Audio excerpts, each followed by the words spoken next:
Hey everybody, this is Dang16. Welcome back to the MTT Principles series. In episode 6 today we're going to discuss some concepts that have come up in the series threads, in the forums, and as well as some PMs sent in by some viewers. I did ask for feedback and what you guys wanted to hear and see. I haven't been ignoring them if that's what you thought. It's just I was waiting for kind of the right time to introduce some of these questions or concepts. So yeah, these are some of these I may have touched on already that people wanted some clarification or maybe some hand examples, as well as things I planned on discussing but wanted to wait for the right time. So we'll do this first. We're going to go over these in the PowerPoint and show some hand examples as well. After that, we're going to kind of get back into the flow of the series. We're coming off we're really coming off the middle game. So, we're in the late middle game, approaching the bubble. So we're going to discuss the bubble. It's probably the most unique situation in all of poker. It could be very instrumental in getting deep in an MTT. What happens on the bubble. We'll look at why it's so unique, how to use it to your advantage, in hopes of getting deep in the MTT. And also we'll discuss some situations where, it's a bit disadvantageous as well, where due to factors at your table, including your stack and situation, that you can't really do anything. And it's unfortunate, but it happens. So yeah, we'll need to talk about it. All right, here are some 5 concepts up there that need to be discussed a little bit. Most of these have been talked about a bit, but thanks to those PMs and questions, I want to go a little bit more in depth with them. These concepts aren't strictly for the middle game, of course, but this is often where they start to come into play with shallower stacks. Oops, sorry, I'll change that. Okay. Had the squiggly line on it. My bad. So yeah, start to come into play as the stacks get a bit shallower and, more different plays. We're not just playing deep stacks trying to win pots. Now with the shallower stacks and the different situations, kind of might have to get a little more creative or add some different things depending on the opponent to move forward. So yeah, let's talk about them here in the PowerPoint and then look at some examples. Floating, basic definition: when you call a bet, usually on the flop with the intent to take down the pot on a later street. It's often done purely as a bluff, where you call with absolutely nothing with the intent to take it down. But it is also something I really like to do.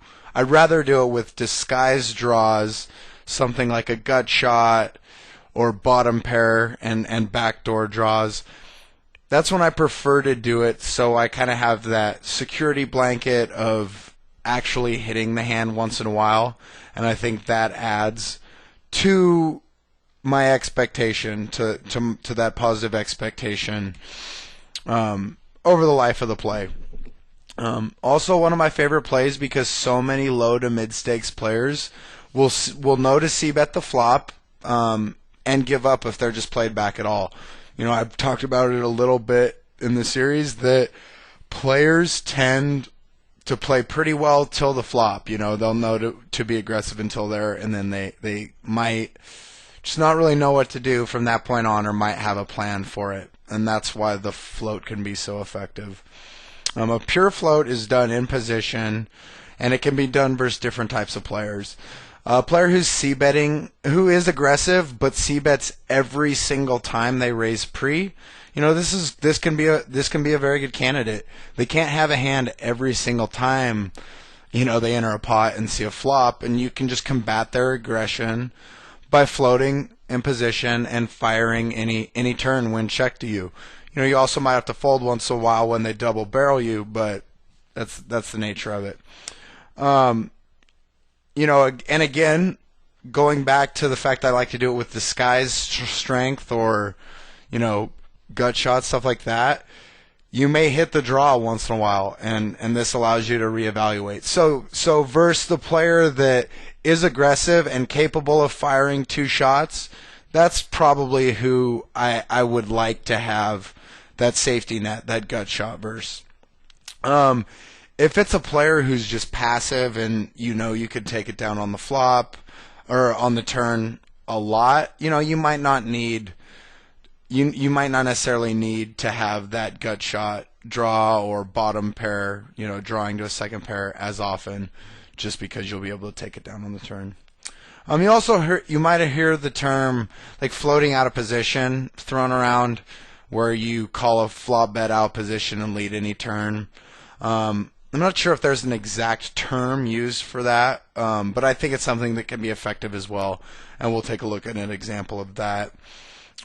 Lastly, with floating, you may have heard of a double float, where you call the flop and the turn in position with the intent to take it away. On the river, obviously can be highly effective when done correctly and done versus the right players. Definitely going to want to have a good read, good information, and reading hand well, because this is a pretty creative play, and it's not something you're going to be doing very often, especially if you're near the tournaments. And it's also more common, of course, later, probably at the higher buy-ins, compared to the lower buy-ins, where guys aren't firing two or three shots at a pot without a hand. All right, next up, stop and go. Something that was asked a bit, especially in the middle game, because you will have that smaller stack often, and looking for other ways than just shoving. In episode 4, I said 95% of my play under 15 blinds is going to be shoving, reshoving, or calling a shove. That's true, and that other little bit that other 5% includes stuff like the stop and go. It's a play that I haven't been making a ton this year, but I'm starting to introduce it a bit more because I think it's very effective. It's where you call a raise, typically from the blinds, with a stack size of 15 blinds or less, or also versus a stack 15 blinds or less. More often when I have the shorter stack, and then shove any flop, regardless. Sometimes I'll even put my hand over the board just so I don't get scared off of the play that I intended. I like to do this against players who have shown a willingness to call a wide range pre-flop. If it's someone with 100 and 150 blinds and we have 15, and we've seen him get queen 7 in or something like that versus short stack, that's the type of guy I'll like to do it against. And I like to do this with a hand I'm willing to go with pre, but I also don't necessarily want to every time, and where it might be more advantageous to just see 3 cards. And this would be something like pocket 2s to pocket 7s. Pocket 7s versus ace king is a virtual coin flip. Of course, the 7s have a little bit more equity. But if we only see the flop and not see the turn and river, 7s versus ace queen gains a ton of equity. And, if I could call pre with a hand like 7s and jam any flop, as long as he folds some of these flops, this is quite a bit of added equity versus overcards. Of course, sometimes the flop comes queen 6-2, and we love to stop and go there. It's a great board for it, but a guy wakes up with king queen. That's okay. Don't let it scare you off of making that type of play, because it can be very effective. Just know the type of player that you want to do it versus, and stick to that. If it's someone who's opening a ton of hands, but calling shoves tightly, rip in the pocket threes. Don't give them the opportunity to see the flop. So yeah, hopefully that's the example that you guys are looking, or the discussion you're looking for. And the hand that I chose for it is very simple, and it's actually pocket sevens, I believe. So yeah, we'll do that in a minute. All right, M concept versus big blinds. For y'all that have read Harrington on Hold'em, M is probably something that you use. So the questions come up a bit, and it really isn't as much, it's not like a huge concept where I'm going to show you examples on it, but we need to talk about it. For those of you that don't know, M is the total number of pots that you have pre-flop. If we are at 5,100 with 1,500 chips, we have exactly an M of 10. If we're at 5,100, but there's also an ante of 10, this is going to make a pre-flop pot of 240. So now our M is, 6.1 or 6.15, something like that. So, it changes with antes in play. So I learned poker using big blinds as a gauge in No Limit Hold'em, and I understand that this can be a bit misleading, especially because different structures result in different M's. Full tilt tends to have bigger antes than stars in their MTTs, and a 6 max tournament will have a smaller M than a 9 max tournament. So this is going to change it a bit. But I don't think it's hugely significant. I use it in my coaching. It tends to be easier for the students to keep track of and use in their game. And I'm a bit stuck in my ways as well. I don't see myself just changing to strictly using an M. But for those of you that do, it's not very difficult to alter as well. If you're used to looking at it as an M, it just takes some quick math. 3-bet ranges. I could spend an entire series, hours and hours and hours, just showing 3-bets and examples versus different players with different stack sizes, different tournaments, higher, lower buy-ins, blah, blah, blah, everything. And everybody just wants to continually ask about it. They want to know how to 3 and 4-bet light. Just because it's fun, it looks cool, and it's the it thing. It's part of the it thing in tournament poker. But just to review. But I'm not going to do that. Bottom line, I'm going to show you guys a couple more examples today, and you will see some more examples, especially when we talk about in the money. Got a couple 4-bet examples that I'll show you, light 4-bet examples, but we'll do a quick review here. I like to do my 3-betting in position, especially when it's light at all. Oops, full tilt came up. Especially when it's light at all. I like to do it with 30 blinds plus, and gosh, I'm sorry. Get out of here, full tilt. When I have 30 blinds plus and versus an opponent with 30 blinds plus. This might go down a little bit smaller to maybe like 25, but this is a good little gauge. I like to, and also the more chips the better, of course. It's easier to be active. I like to do it versus players who are opening a lot but playing pretty passively after opening. My 3-bet sizing in position will be anywhere between 2.25 times his opening size to 2 3/4. The less chips I have, and the more often I think that the 3-bet's going to get through, I can go a little bit smaller. Maybe that 2.25 3-bet. Then if it's a really deep stacked tournament where I want to give less incentive for flatting, might be that bigger 2.7 size. If it's out of position, I 3-bet quite a bit bigger, up to 3 times, even maybe as big as like 3.25, especially if we're really early in the tournament or if we're really deep stacked. I like to do three betting, my light three betting, with the type of hands that are highly unlikely to be dominated and that also flop really well and are well disguised. Suited connectors, for example, something like 6-7. I'd rather three bet with 6-7 suited, honestly, because I'm just not gonna, or rather than A7 suited, because 6-7 suited plays infinitely better against like Ace King or Ace Queen.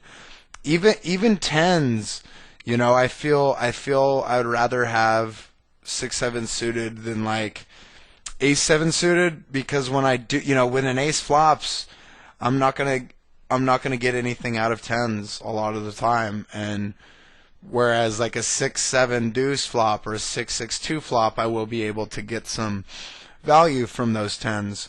So yeah, we'll take a look at some examples. I'm not going to go crazy with it. I'm going to show you guys some hands, discuss why I did it and why I did not. Gap concept. This is something I've been asked about a bit, and I think it's a good time to discuss. The basis of the gap concept is that a player needs a better hand to call a raise than it does to open a pot. King Queen offsuit. That's a hand that if it's folded to us in the cutoff, we are absolutely going to open it. But if there's an under the gun raise from a super nit, you're probably going to fold something like King Queen. Of course, there's if we're deep enough, we'll talk about seeing a flop. But just as an example, the concept carries a lot more weight if you're talking about a tight player versus a loose player. Super nit under the gun, I'm going to give them credit for it. Some very, very aggressive players' range, it might not change hardly at all from under the gun delay position. Maybe it's only 10%, and when their range is humongous, that doesn't narrow it a whole lot. Considering the fact that we'll be talking about the bubble later today, I think the gap concept is important to touch on. I love to play very aggressive on the bubble when my stack and position allows me to. So knowing who I can avoid in certain spots is hugely important. Also knowing who's continuing to keep a wide range in early position works as well, because I will know that gap isn't as vast. So yeah, I hope this discussion helps for these.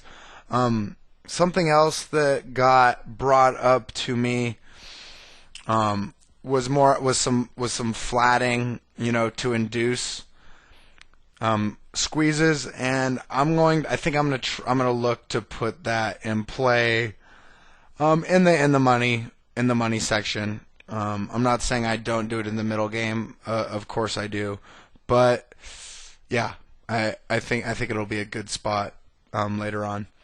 So, all right, now we're going to look at some examples from these questions and concepts.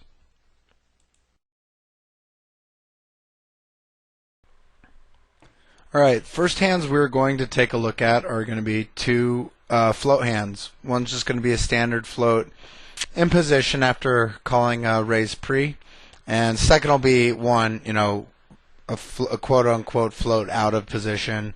Again, there might be some other name for that I'm not using, but yeah, let's take a look. Ace-10, active player here. Been coming into a lot of pots. Flat him here on the button with Ace-10.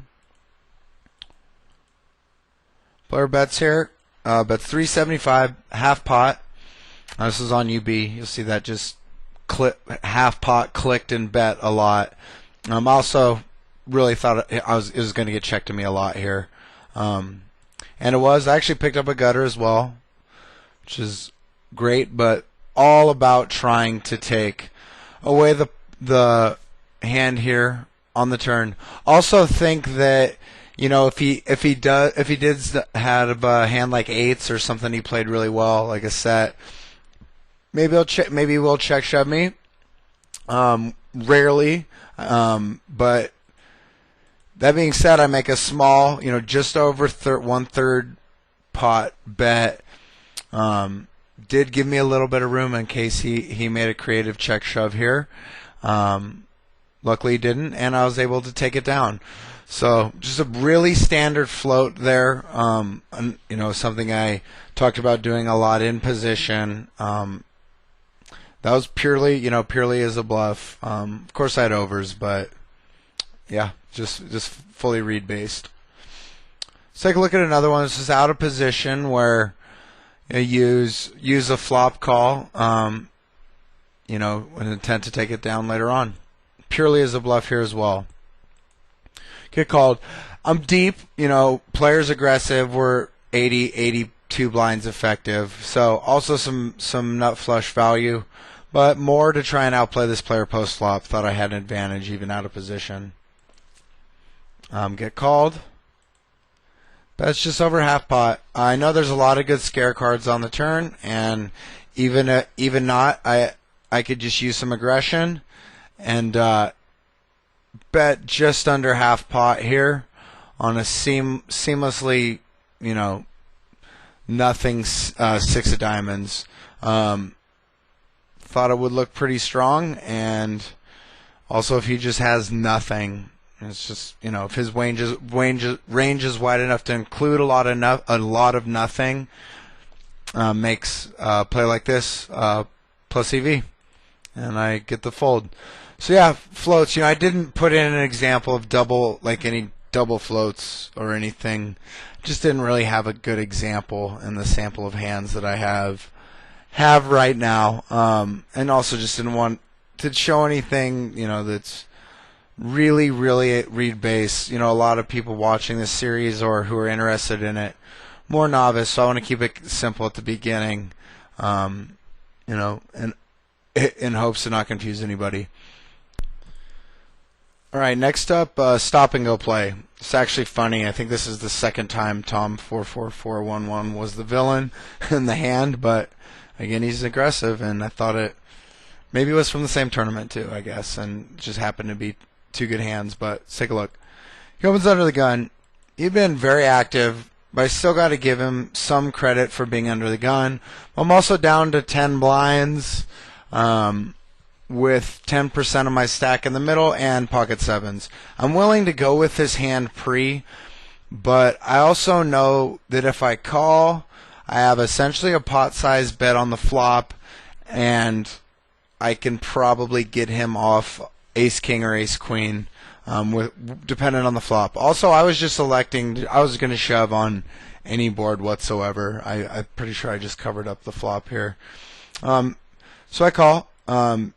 What ends up really being a good flop. You know, if he has something like king queen, he's still coming along, or if he was opening as light as queen jack. But this is one of those spots where ace king, ace queen, ace jack likely can fold. Because my pot size shove is a very big chunk of his stack as well. Just thought the sizing and everything, the fact that he's an aggressive player, and I had a hand that I was willing to go with, you know, I thought I could gain quite a bit of equity with the stop and go here. Of course, the downside is if he does have ace king, you know, really at this point, I'm pretty happy to go against it because I'm a big favorite, but also, you know, it's just more equity over the long run. That if we make this, like I'm saying, if we make this play enough, it's going to be quite a bit of added EV. Sorry, I kind of stumbled there. I didn't know exactly what I was trying to say, but yeah. Hopefully that's a good simple example of a stop and go. And yeah, you don't really want to do it with much more than like 15 blinds, because then, you know, you could be talking about jamming 2400 here into 1600, which isn't optimal in a lot of cases. And you don't want to, you know, you might not want to do it. You might just want to just put it in earlier if it's 6 or under, just because you're not going to have any fold equity regardless. So yeah, in between that like 6, 7 to 15 blind stack, definitely potential for stop and go out of the blinds. All right, now let's take a look at those 3-bet hands. These are 3 different 3-bets, early to mid game, kind of in the realm where we're talking about, for 3 different reasons. And yeah, let's take a look. Okay, player I had been targeting to play hands with post flop. I'd also hit some hands versus him, but yeah, just really wanted to play a pot in position, and it's 6 max, so I can open it up a little bit, and I go with this little sizing to 575. I have no problem playing the pot, but if he folds pre, it's just an added incentive. I'm not necessarily targeting a fold pre or a call. Whatever happens, happens, and we'll reevaluate. Luckily, just folded, and that makes it easy. Nice source of chips, a nice little addition to the stack. Okay, next hand here was, a 3-bet I made. Guy had been very, very active. I had a HUD stat. It was like, 32-27 or something like that over 60 hands. We had been playing together for a bit. So, elected to throw out a 3-bet. Knew it would look strong, especially because he's under the gun. Talking about the gap concept as well, I thought his range was just about as wide here as it would be there. So, that made the 3-bet easier. Just get flatted here. And, ace high board. I did flop a pair.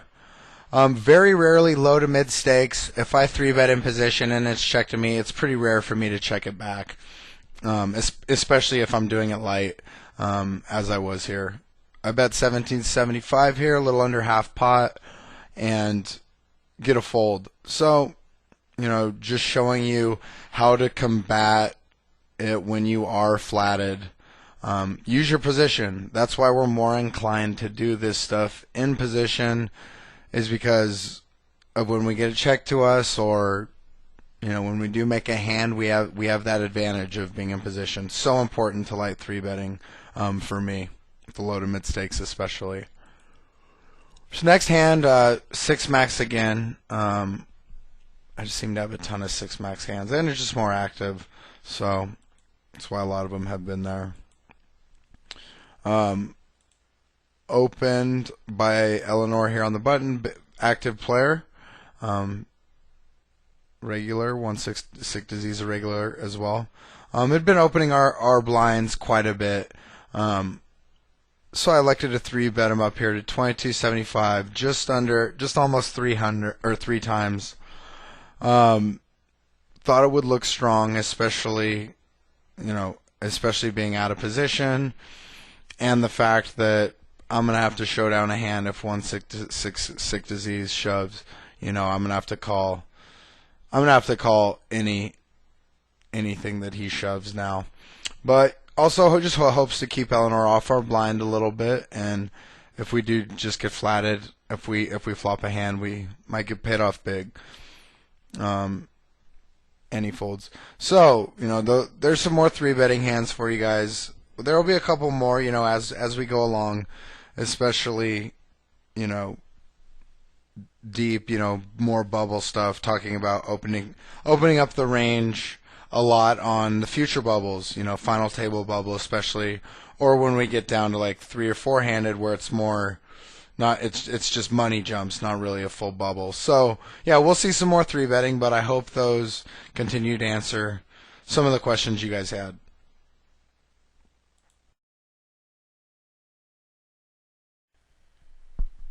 Alright, so now with the bubble. The bubble is just so dynamic because it defines the winners and losers of a tourney in a real short amount of time, especially relative to the rest of the tourney. There isn't many things as degrading as playing, a tournament for a few hours or even a few days, if it's a live tournament, and only to have one hand of bad play or bad luck, bust you a spot or two from the money. We never want to bubble tournaments, but keep in mind that if you're playing an MTT, you should be playing it to win. Going back to episode 1, the tournaments are so top heavy as far as payouts go. It's all about getting in the top 3. So we're not playing just to cash. When we're on the bubble, we're absolutely still looking for plus EV spots no matter what.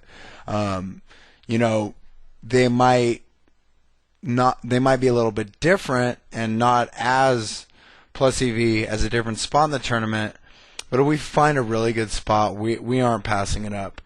You know, if just cashing in a tournament is a big chunk of your bankroll, you know, then it's a tourney that you really probably shouldn't be playing. You know, of course, in order to win the tournament, you first have to cash, but we don't fold to the money. You know, always looking to build our stack, always looking to give ourselves the best opportunity to win the tournament.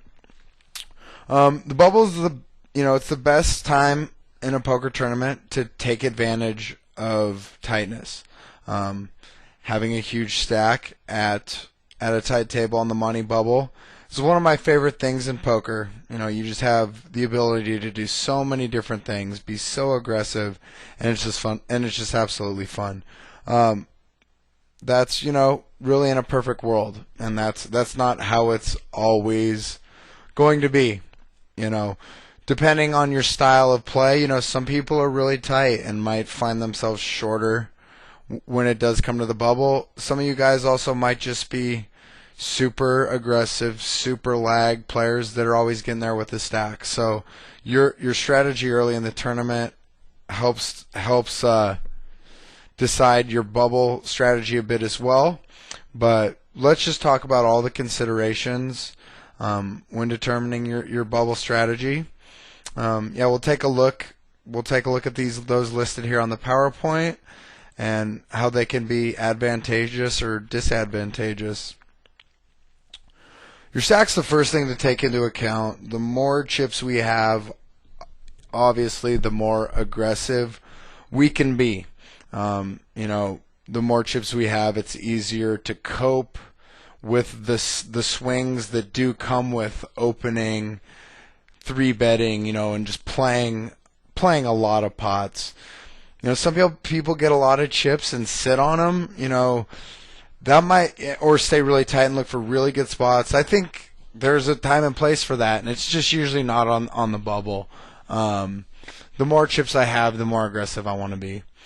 I tend to be really aggressive with 30 blinds plus.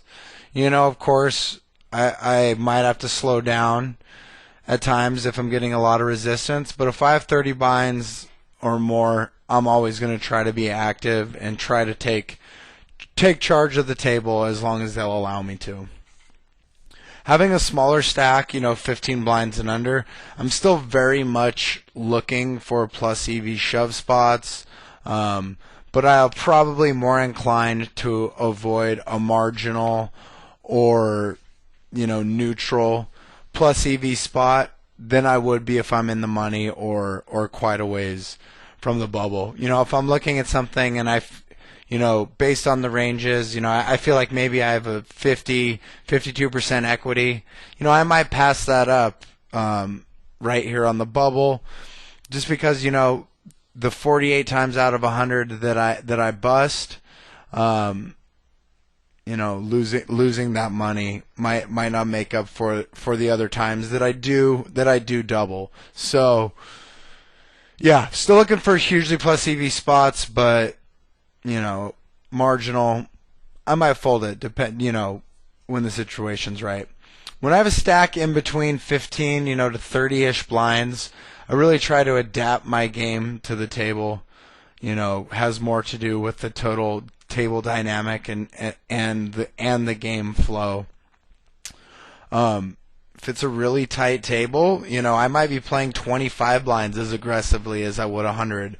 Or also, you know, if it's a smaller field, you know, something like UB, you know, you'll find, you know, tournaments where everybody has around 25 blinds, and those might be that might be a really tight table and the opportunity to be as aggressive as you want to be.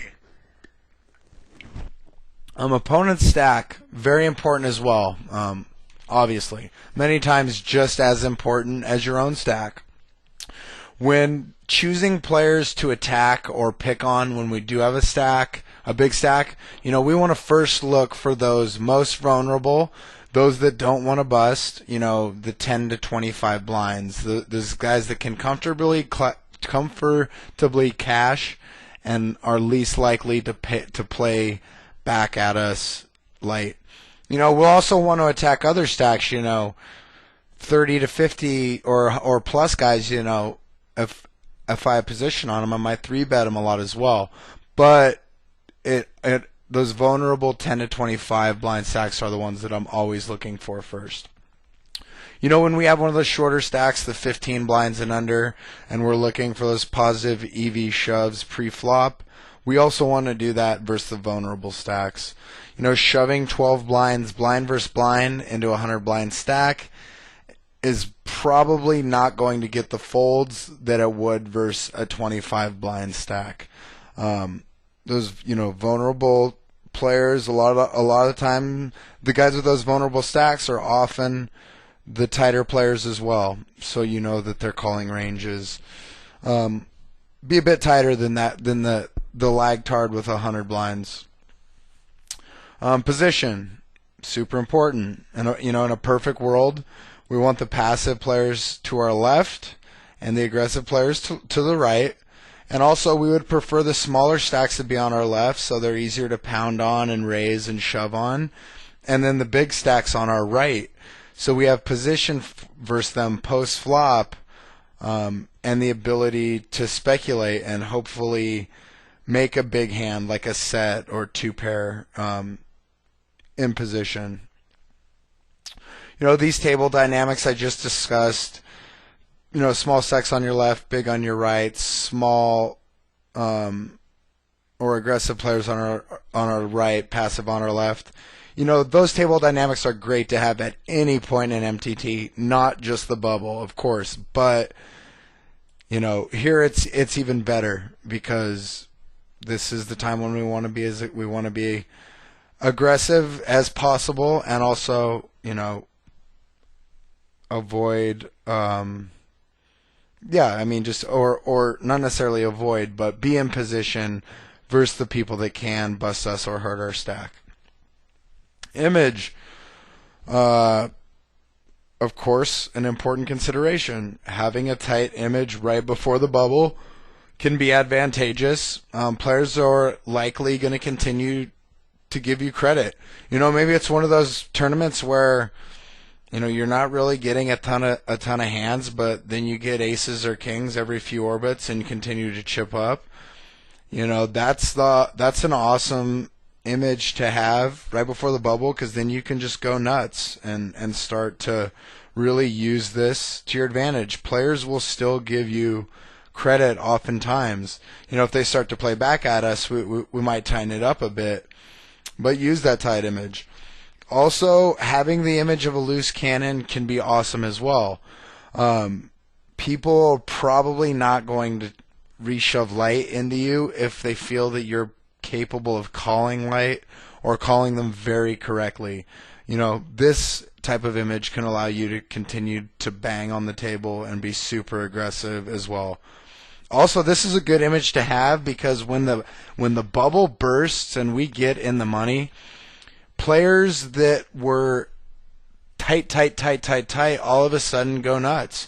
And this is where, they don't necessarily go nuts, but they're going to be more inclined to get it in and gamble with that 15, 20 blind stack, hoping to make a run and get back in the tournament and get a stack.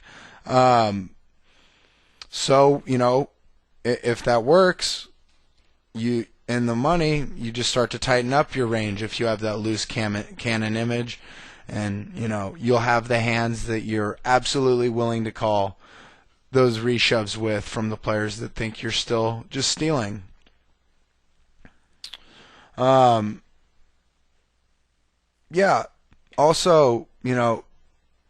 other end of the spectrum with the image. If you're running the table over on the bubble with 3-bets and opens and c-betting and shoving on people, that's great. But it's okay to fold to the super nit who's under the gun, who is probably got like one of four hands. You might want to say, oh, I can continue to just run this over. It's okay to fold once in a while.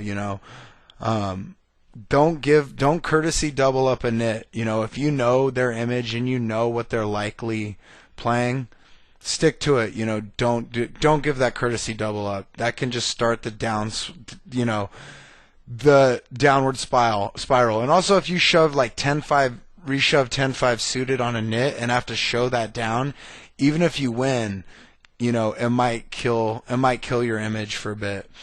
So yeah, all those things are very important to keep in mind. That's essentially table dynamics, culmination of all those things that we just discussed. Involves stacks, positions, images, any other consideration that defines the table and those at it. You might say the table dynamic is great when we have a huge stack on a nitty table with small stacks everywhere, and you might say the dynamic is terrible when you have 22 blinds in a huge buy-in tournament, the main event, with a bunch of experienced players and Phil Ivey on your left with 200 blinds. Just a quick example of how you may have heard table dynamics discussed before. All right, next up, game flow. It's another huge factor in how aggressive or non-aggressive that we play. Essentially describes how the action at the table is moving. It's funny because even if a table dynamic seems really good or has been really good, once in a while the game just might snap, turn super aggro, or stay aggressive. Even the small stacks and the fact that the bubble may seem to have zero effect on the action. Again, a once really active table might go tight out of nowhere on the bubble and become a really good game flow to attack. This could happen maybe if a really bad player has recently been removed from the table, so guys weren't as quick to try to be involved in pots with that player or with the whole table. Or maybe, a really good player moves to a table with a lot of chips. These are the type of things that can affect the game flow or slow it down. Regardless of how it is, game flow is just really big when playing on the bubble. Field size, very, very important. In a massive field online MTT, the actual bubble, hand for hand, or maybe the last 20 players, it might only last one hand. So this means that the bubble really starts a bit earlier, maybe when we're within 5 to 10% of caching. If it's 1,000-man field with 100 paying, maybe we really start to look at the bubble with 150 left. You'd be surprised. People really start watching the lobby earlier than expected. A sign of a person really wanting to cash is just going to be someone who's going to the time bank every decision or going to sitting out. This should be a telltale sign of a player who's really looking to just cash and take advantage of him. So yeah, the difference between a huge field MTT and maybe like a 180 man that only plays 18.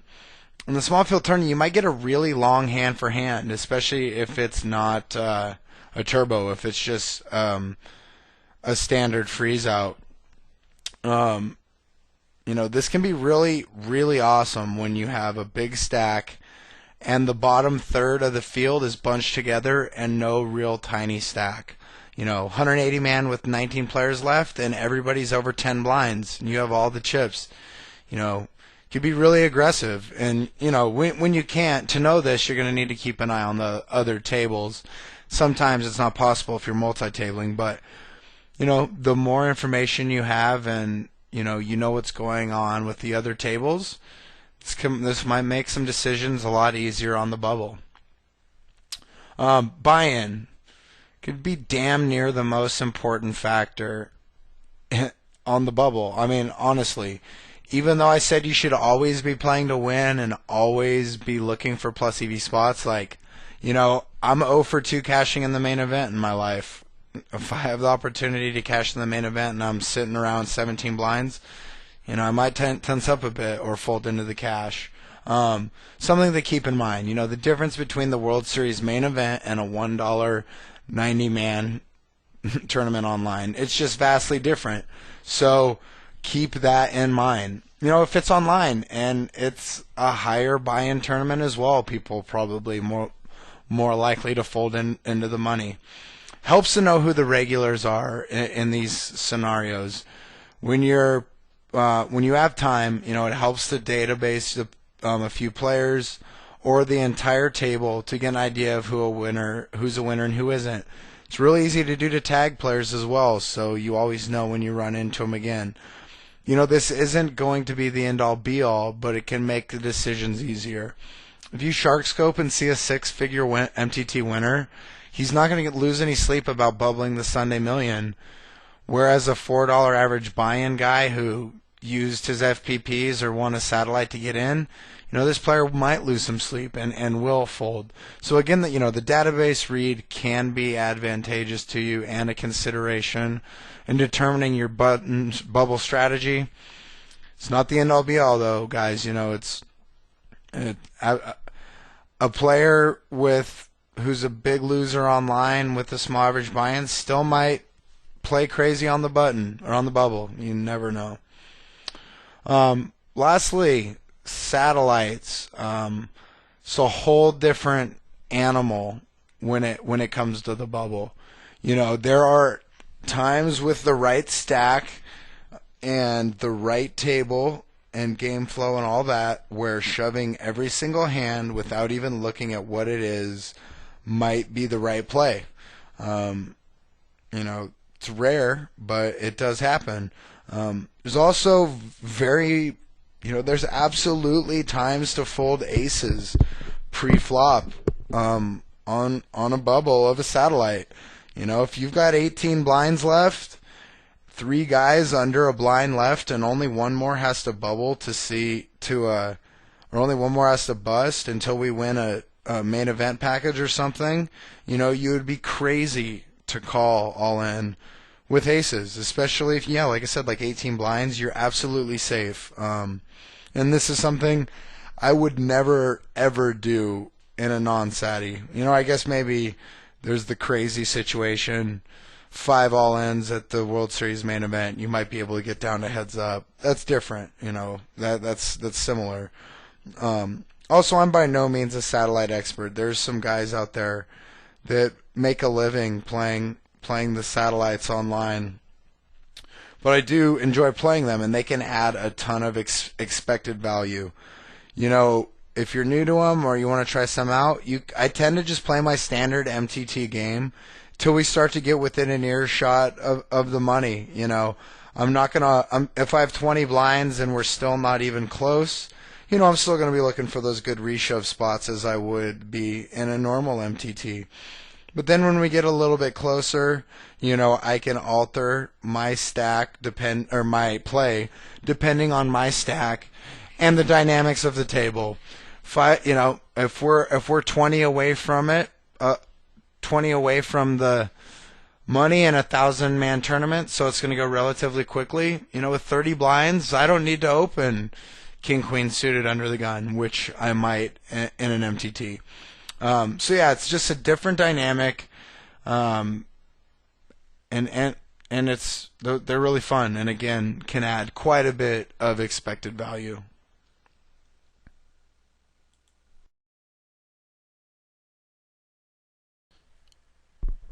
All right, to wrap up our bubble lesson, let's take a look at some hands. These are more or less hands where I just want to show some aggression on the bubble. Also, show you that a couple spots where like this first one, I'm not afraid to bust, and just some combating some aggression with more aggression. Hopefully these hands help you guys out. King 8 suited here. Player was opening like 42%, or his HUD stats were like 42-38. Extremely aggressive. This was in a 6 max rebuy. Opens it up here. I know his range is giant, and I'm just going to jam it in here with the king 8 suited. No, I play pretty well against him, and I know I just have a ton of fold equity. He hasn't just been calling everything either. Bond and I think had shoved on him once or twice already as well. So yeah, he was a great candidate to do this against, and ended up getting the fold. It's always good. Okay, king 7 suited here. Another rebuy tournament. Again, this is one of those vulnerable stacks there. He had, like 18-ish blinds pre-flop. We're right on the bubble too, like right there. Just continued to be aggressive, and I had also called, I believe it was Tango with like Queen 6 suited or something, blind versus blind, and a couple people at the table had been talking about it. And I got a great price blind versus blind and totally stand by the play, but I think the result of it was me kind of having a loose cannon image and really aggressive. So, I don't think that I was going to get 4-bet on very likely. And if I did, I would have just folded. But just taking advantage of the bubble and the aggressive image that I had. Ace 9 here. Okay. Oh shoot, I thought this one was at 200, 400 when I picked it out. This isn't as, the call isn't as good to show as it would have been at 200, 400. So either way, Daisy XOXO, really good regular. Definitely knows who I am, but probably, I don't think gives me a ton of credit. Just don't play as much the high stakes, more the mid stakes. But shoves on me here with a 17 blind stack. When I picked it out, I thought it was a 21 blind stack, and that was a little bit different. But I would have called anyway, with ace 9. I know on the bubble, and he's got an ace, it's like I don't blame him. But I'm also just not going to fold the ace 9 there. And I do flop a 9 and it holds. So nice to hold in those spots especially, but I'm not going to avoid spots that I deem to be plus EV, even though that was for a big chunk of my stack.